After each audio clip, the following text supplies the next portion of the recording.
But somehow we believe that without all those managers and all that control, you're going to have chaos. And the problem is this: if you want to build an evolutionary advantage, people need freedom.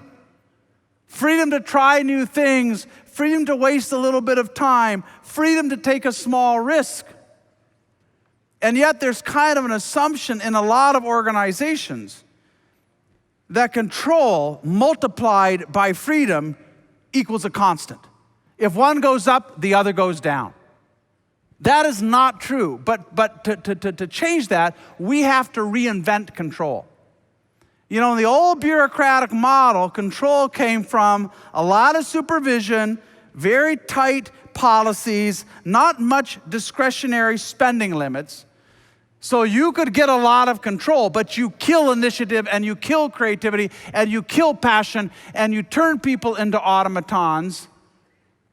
What's the alternative? Well, we have so little time left, but let me just give you an alternative. A couple of really quick anecdotes.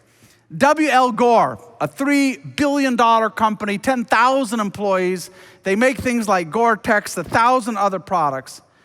At Gore, teams choose their own leaders, and they can unchoose them if they don't think they're doing a good job. And every associate gets to decide their own commitments. Nobody can give an order at Gore.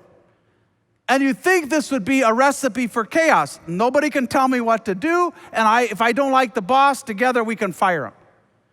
But at the end of every year at Gore, they give you a list of names of 25 of your colleagues. And you have to rank forced ranking 1 through 25 by how much value you think they created in the last year.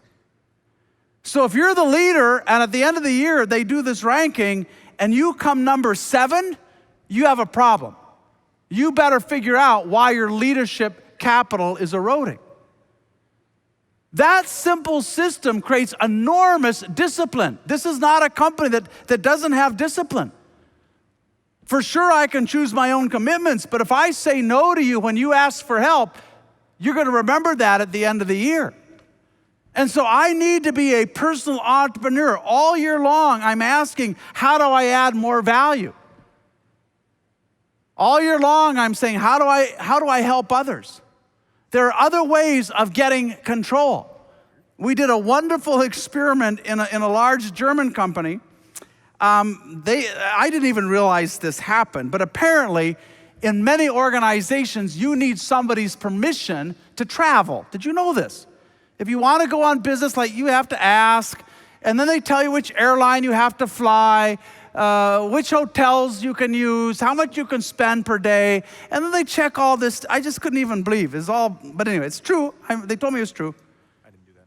So we blew all of it up.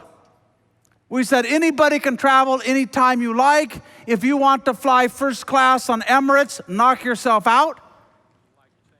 But when you come home, we still need receipts for tax.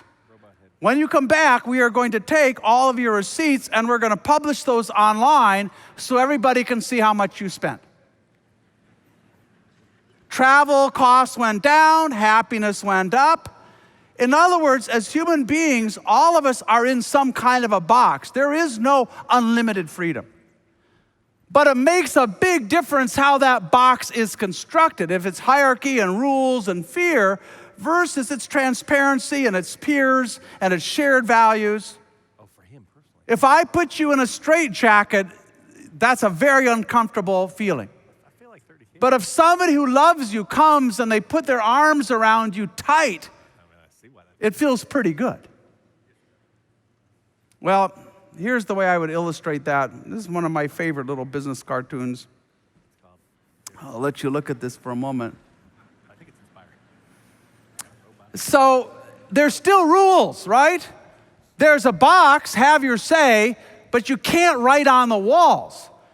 But if we want to build an evolutionary advantage, we have to reinvent control in a way that doesn't hem people in, doesn't prevent experimentation.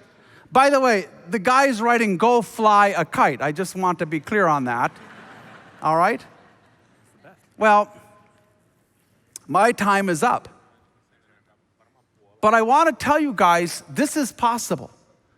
We can build organizations that are innovating all the time, that are curious about the future, that are changing before they have to, that are filled with passionate people, and can give you 5 nines reliability, deliver the numbers, satisfy customers. But this is the recipe. And my challenge to you as you go back to your organizations is to look at every one of these things and say, what do I do today to move my organization in this way? How do I be more honest about my own beliefs, my assumptions? How do I encourage people to generate more new ideas? How do I get more input before we make resource decisions and really make sure that's not driven by biases of a few people? How do we have conversations about the bigger difference that we can make in the world? How do I make it safe for people on my team to talk about love and beauty and trust and honor? And how do I find a way of getting control without turning people into semi-programmable robots? You know, if you're willing to commit to that and you're willing to start from where you are, you will help build a new category of organization. You will help build tomorrow's exemplars, and you will build organizations that are as adaptable, that are as curious, and that are as passionate as the people inside of them. And that is what I wish for you. I wish that for your organization. Thank you so much.